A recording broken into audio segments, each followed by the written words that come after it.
Mysterious black notebook falls from the sky. Rain seems to part around it, unable to touch its pages. High school student Light Yagami witnesses this impossible moment. Curiosity pulls him in. He takes the notebook home. He opens to the first page. The rules are chilling. Anyone whose name gets written in this notebook will die. Light doesn't buy it at first. Too ridiculous. But the TV is running a story about a criminal. Just to test it, he writes down the name. The next day, the newspaper reports the criminal's sudden death. The notebook's power is real. He studies the rules carefully. Write the target's name. Picture their face in your mind. You can even choose how they die. Light needs more proof. He picks another criminal who slipped through the justice system. As a train passes by, he writes the name. Heart attack. The train pulls away. The criminal collapses on the platform. He doesn't get back up.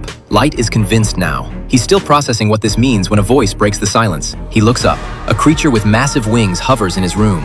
It calls itself Ryuk, a death god. Ryuk explains how it works. He survives by collecting the remaining lifespans of humans. That's why he dropped the notebook into the human world. Only the person who picks it up can see the death god. The death god stays with that person, feeding on the years stolen from those who die early. Light doesn't flinch. He's excited. This power is exactly what the world needs. He'll use the death note to eliminate criminals who escape justice, the ones the legal system can't touch. Light starts building his list. He targets people who deserve punishment but walk free. Within weeks, mysterious deaths spike around the globe. All the victims have criminal records. Police scramble to investigate but can't find the killer. Online, people start calling this mysterious executioner Kira. The lead investigator happens to be Light's father. He has no idea Kira is right under his roof. The police are stuck. That's when the world's greatest detective, L, steps in. To draw Kira out, L orchestrates a televised broadcast. Someone claiming to be L announces he'll bring Kira to justice. Light sits in front of the TV. Without hesitation, he writes L's name in the notebook. On screen, the man claiming to be L suddenly drops. Viewers watch in shock. Kira's power feels undeniable. Then another voice cuts through. The real L reveals the truth. The man who just died was a decoy, a death row inmate used to test Kira's response. Through a voice distorter and digital avatar, the real L declares war on Light. Light realizes he's met his match. His only advantage is the death note. To beat L, he needs to discover his real identity and face. Light decides to go on the offensive. He'll hunt for clues about L, but soon he notices something unsettling. Light walks down the street with Ryuk. He tosses an apple over his shoulder. Ryuk doesn't catch it. That's strange. Ryuk never passes up an apple. Light asks what's wrong.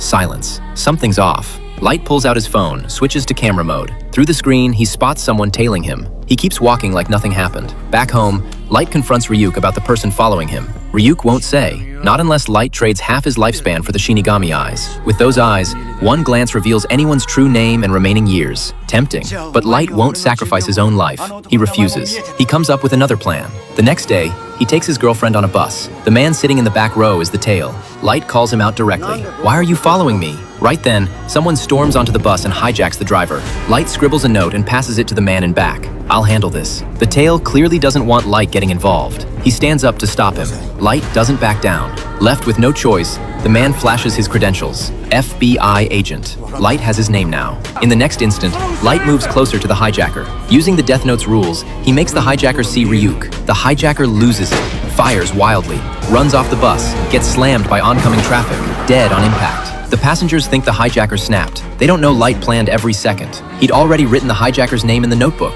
Hijack a bus, see hallucinations, run into traffic, and die. The whole setup was just to get the FBI agent's real identity. Light doesn't make a move on the agent right away. Killing him now would raise red flags for L, might expose everything. Instead, Light decides to target the agent's colleagues first. Frame it like there's a traitor inside. Make L look the wrong way.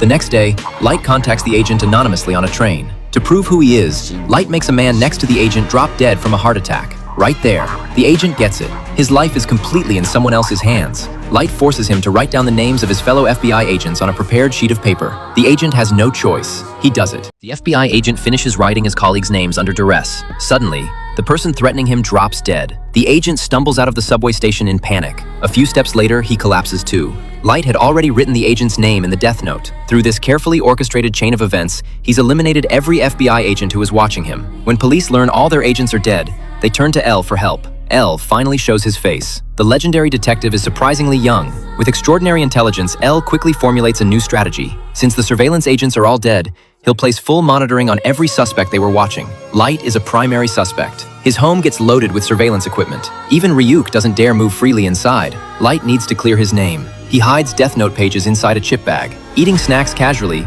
he writes targets' names on the hidden paper. When news breaks of another criminal's sudden death, the cameras show Light leisurely munching chips. Nothing suspicious at all. L thinks he got it wrong. The next day, he removes all surveillance from Light's home. Ryuk can finally enjoy his apples in peace. But then, the murdered FBI agent's girlfriend contacts L. She wants revenge for her fiancé. She's been investigating on her own. She was with him the day he died. She knows he was watching Light. She's certain Light is Kira. She demands L send police backup. She claims she'll prove Light's true identity. Her method is kidnapping Light's girlfriend. She tries to force a confession. Light denies being Kira. No matter the threats, he doesn't budge. In the chaos, Light's girlfriend breaks free and runs to his side. The enraged woman pulls the trigger. The bullet misses Light. It hits his girlfriend instead. Realizing what she's done, the woman turns the gun on herself. Everyone sympathizes with Light's loss. They don't know he orchestrated the entire tragedy. Light had already written the woman's name in the notebook. He scripted everything: the kidnapping, the accidental shooting, the suicide from despair. Even more shocking, Light wrote his own girlfriend's name in the notebook. He arranged for her to take a fatal bullet meant for him. By sacrificing the person closest to him, Light completely clears his suspicion. But his ambition doesn't stop there. Light plans to work inside the police force. That way, he'll access all investigation intel in real time. After all, who would suspect that Kira, the one they're hunting,